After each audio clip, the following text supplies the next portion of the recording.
John McMullen is with us now, and if that's the case, John, where are you exactly this minute? Well, as Scott Grayson knows, my whole life is based on avoiding traffic, so I just walked in the building. I'm not surprised. At Lincoln Financial Field. Hey, you can work from here just as easy as somewhere else. So, if I can avoid just what you were describing, Peter, I avoid it at all costs. Definitely one of the most embarrassing moments of my time there. I did two things. One, I decided from that moment and that moment on that since part of my gig was to start the tape back at the TV station, instead of like relying on somebody else to do it who could screw it up, then I changed my pattern to I'll sit at the TV station, and the minute the game kicks off, I'll hit play and record, get in the car, and start driving, and you'd be amazed at how much less traffic there is on the AC Expressway and 42 North and the Walt Whitman Bridge when the Eagles game is actually taking place. And you know me, John, the other key is that you had to get there before they put the halftime spread out. So, like, I not only was leaving during the game, but there was the logistics of getting in the lot. I since came to learn that was the 05 season. I think somewhere in the middle of that season, one of the guys from NBC 10 or Fox 29 or one of the stations said, "Why don't you park underneath I-95?" And I looked at him like I found fire, or I discovered how to make a sandwich. I mean, I was like, that's the greatest thing ever. And so then that changed things for me for sure. But somebody just texted in and said that my voice sounds like Kermit the Frog if Kermit smoked 3 packs a day. Well, I'll say this about there is a science to getting to NFL stadiums, and they're all a little bit different. And yeah, you gotta. And I can tell you, as early as I am, there's about 150 people here that are earlier than me. So there are people that take different paths. Scott will be here at kickoff, I would imagine. No, I will get there. Let's see. I'm rolling out of here in about an hour. I should get there about 6:30. That still puts me 2 hours before. But coming, I have a route that I go that doesn't really, coming from Jersey across the Walt Whitman, I don't tend to hit much traffic. Well, no, especially now that the team is not that good. That's one thing. The tailgaters are not out. It's not nearly as exciting as you would imagine an Eagles-Giants Thursday night game late in the season could be. If the Eagles were relevant, people would be here very, very early tailgating. But obviously, it hasn't gone the way we had all hoped, and Eagles are just playing out the string, and you can kind of sense a little bit of that apathy, unfortunately. Well, all stadium entrance routes and secret entrances and parking stories aside, let's get into this game a little bit, John, and talk about a few things, including the fact that the Eagles will finally have the offensive line together that they thought they were going to have for this season. How much of an impact will that have on this football game? We'll see. It's going to be interesting because obviously Lane Johnson, I say it all the time, is one of the best 4 or 5 players on this team overall, but he's also been away for 10 weeks. And not only has he been away, remember, he couldn't come to the facility, he couldn't work out, and all of those things. And then you couple with that the very, very short week, a Thursday game where there's barely any practice to get ready, just a couple really glorified walkthroughs. So you're talking about a guy who hasn't played football in 2.5 months, and they're going to throw him in to the deep end of the pool. Now, he's talented enough to perform very well and get it done, but it's going to be interesting because the Giants, Olivier Vernon, players like that are a strength. And even Romeo Okwara, I mentioned with Jason Pierre-Paul out of the game, they've actually handled that pretty well, losing JPP. So this Giants front has been a strength for them all season. It's going to be a good test for the Eagles' offensive line that we hoped would have been there for the entire season. Hey, John, what do you think the return of Lane and having the original front five back in for Carson Wentz, what do you think that does for Wentz mentally tonight? Do we see him play a little, I don't know, a little bit more, a little different, maybe a little more calm than he has in Lane's absence? It's possible. I'm sure he'll feel a little bit more comfortable, but I never got the feeling that Carson was a jittery guy. Some of his issues, and we talked about it in the past, are mechanics related, and that didn't change when Lane left the lineup. But certainly in the back of his mind, I think he's a little more comfortable with an all-pro level right tackle and all-pro level left tackle, and Alan Barber, who's back at his best position. So I'm sure from that standpoint he'll feel a little better. But the issue still remains. He's thrown the football to the same guys, and they're probably not going to get much separation, as usual, whether Janoris Jenkins, the best Giants quarterback, plays or not, because he's banged up. I just don't see this receiving group getting much separation as usual. Well, you kind of went where I was going next, which was, as you said, JPP he's out, and Jenkins is a game-time decision. And you know what will that do for the Eagles, those two players, if Jenkins can't go? What does that do for the Eagles' offense and maybe to a larger extent their running game, more in JPP's absence, and when they do pass without him pressuring Wentz and Jenkins out there guarding one of these receivers as you described? How do you think that might play if Jenkins doesn't play tonight? Well, I think you don't have to look far back to last week. The Baltimore Ravens were without their best corner, Jimmy Smith, who's similar as far as stature goes to Janoris Jenkins. He's a very good corner. They didn't have him. So I don't know how much it's going to change as far as throwing the football, but I think the Eagles were on to something, sort of running against the fronts that were expecting pass by the Ravens. So I expect to see a lot more of that tonight. And you mentioned JPP. He's one of the best run defenders in football, one of the best two-way ends in football. So him being absent will certainly help the running game because that's a guy that's very, very difficult to deal with in that aspect. John, one of the things we like to do is play the what-if game. That's what makes sports fun. And we're coming up on, I don't know if you knew this or not, but we're coming up on the one-year anniversary of the swiftest kick that Eagles owner Jeffrey Lurie ever gave to a head coach that he hired. December 29th last year was when Lurie stunned everybody by firing Chip Kelly with one game to go in the coach's third season.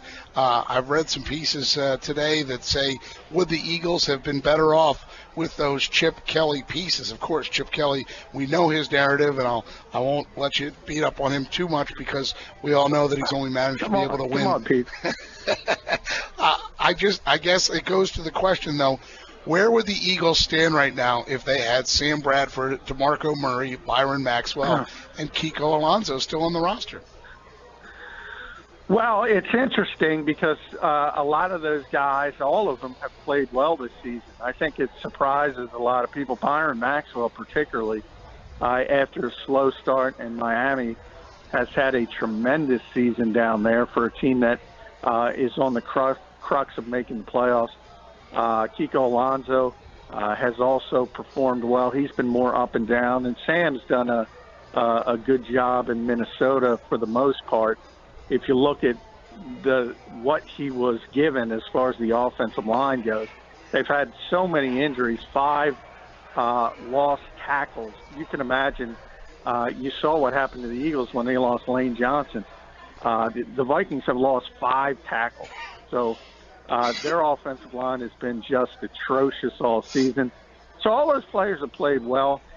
And I think if they were still here in Doug Peterson's system, and you can add DeMarco Murray, who's having a tremendous year in Tennessee, the Eagles would be certainly much better.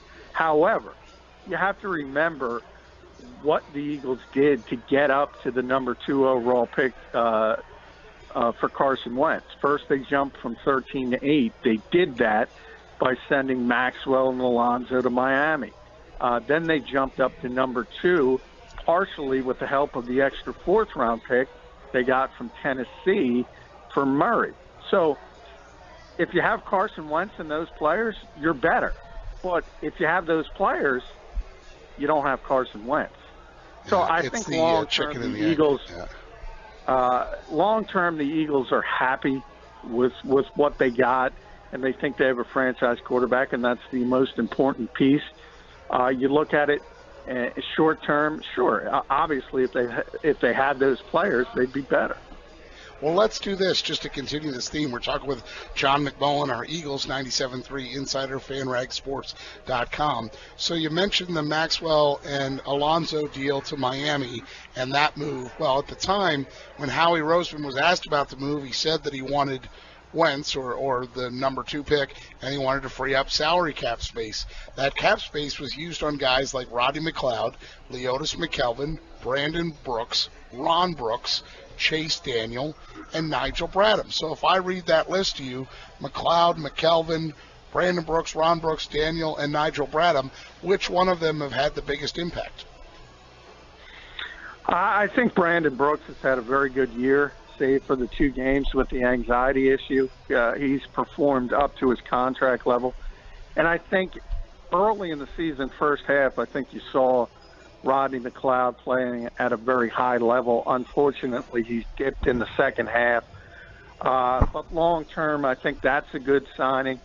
And Nigel Bradham may be the most surprising of all because he was coming off a really bad season in Buffalo.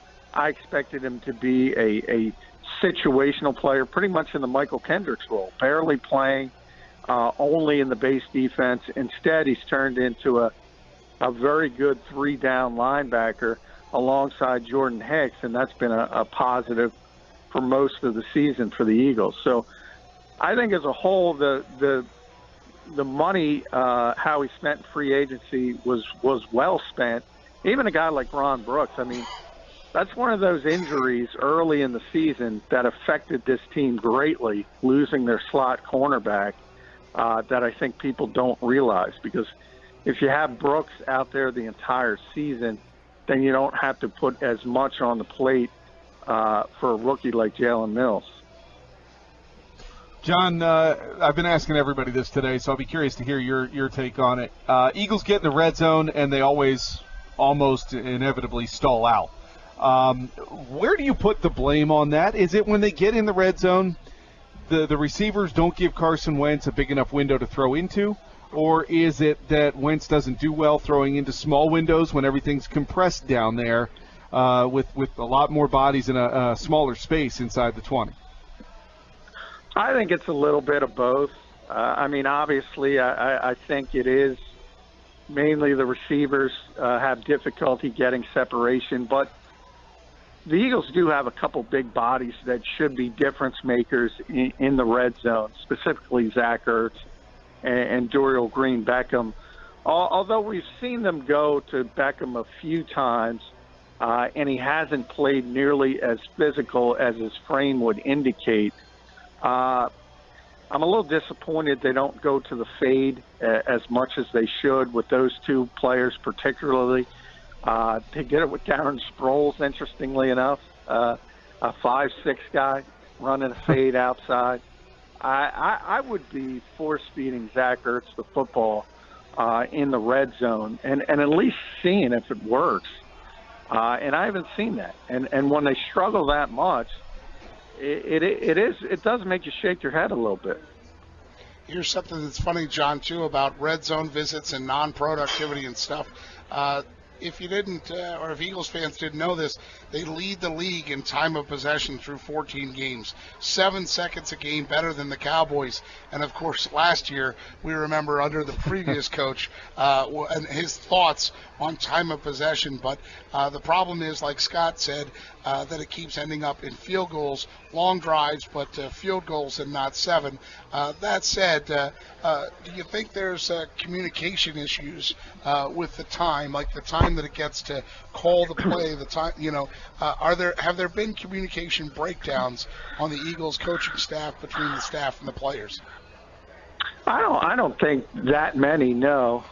Especially when you think about that was a staple of the Andy Reid regime, sort of not getting plays in quickly enough, and having Donovan McNabb back in the day have to call a timeout or take a delay of game call. And I think that was more of an Andy Reid thing. I think for the most part, Doug has gotten the plays in on time. Everybody's going to have a hiccup here and there. That's expected, certainly with a rookie coach. But I talk about it all the time. I just don't like head coaches to call plays because I think it affects other aspects of your job on game day.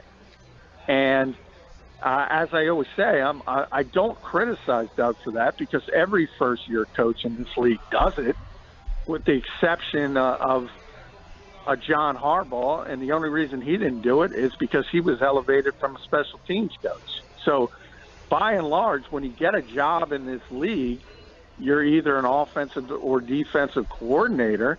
And when you get that big chair, you want to call the plays. And I think it's a mistake. And by and large, guys like Bill Belichick and who are around long enough to figure it out realize it's better to delegate those responsibilities so you can manage the whole game. And that talks about, all week we've been talking about why Ryan Matthews wasn't on the field on the 2-point conversion after having such a great game. Well, that's one of those personnel things. As a head coach, when you're thinking about the play, you're probably not thinking about the personnel grouping, and that's on the running back coach or the offensive coordinator or somebody else.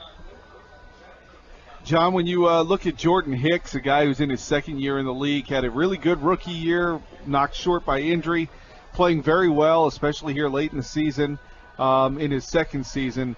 Curious what you think about him as a building block on that defense, and is he better served inside where he is now or moving outside in the future? Well, I've always said, to me, physically, Jordan looks like a prototypical weak side linebacker, and I said that a lot during training camp and before the season. But he's been tremendous at middle linebacker, and he's been one of the bright spots of this Eagles team as a whole. He's just a heck of a football player. He's very, very instinctive. So I can't say you should move him from that middle linebacker spot. The one thing I'd be concerned about is his frame. And I don't know if his body is built for that pounding over the long term. So that might be the one aspect where you start to think, hey, let's put him on a weak side. Let's make sure blockers don't reach him as much as they're going to reach a middle linebacker. So that could come into the thinking. But as far as how he's handled that position, he's been tremendous. And he's been one of the Eagles' best players all season. Wrap things up, John, by asking you a couple key matchups that you're looking at, and we'll also get your prediction as well. So specifically, what matchups will you be looking at tonight as the keys to the ballgame? Well, offensively, I've been saying it all week. The Giants are Odell Beckham Jr. and not much else, basically. So you look at that cornerback position as a whole. The Eagles don't have a Richard Sherman. They don't have a Josh Norman. They don't have a Patrick Peterson where you can point at a receiver and say, go take him. So it's going to be, how does Leotis McKelvin, how does Jalen Mills, how does Nolan Carroll handle perhaps the most explosive receiver in the game? And if you do that, you're probably going to limit the Giants to 14 points or less. They don't have much else offensively. Defensively, as far as the Giants, it's a much more difficult matchup because they have really, really had a good season. And I look at Landon Collins, and boy, I started thinking about it today, guys, and I hate to bring this up, but Landon Collins was in the same draft that the Eagles picked Nelson Aguilar in about 13 picks before. And obviously the Eagles had a big need at strong safety at the time. And you could do that for every team and sort of do those what-ifs. but he's in the Defensive Player of the Year conversation, and it's well-deserved. He can do it all. He can cover. He's great in run support. He can blitz. And I think it's going to be interesting to see how the Eagles handle him because, as I said, he's just had a tremendous season. All right, pal, let's pin you down. What's your score prediction? Who wins this game, and what's the final score? Well, I mean, the Giants have to win the football game still to get in the playoffs. They haven't clinched yet. They will if they win tonight. Even if they lose, they're most likely going to make the playoffs. But even so, they want to lock it up. So they're the team with more to play for. I don't know how the Eagles are going to score many points against the Giants, so I think it's going to be a low-scoring game. And I think the Giants will probably get it done in the 17-14 range. Giants 17, Eagles 14, says John McMullen, our Eagles insider, who is in the building in plenty of time, ahead of the traffic at Lincoln Financial Field. Thanks, John, and I guess I'll see you tomorrow. You're very gracious enough to come spend some time with me tomorrow in studio, so I'm looking forward to that as well. All right, thanks, guys.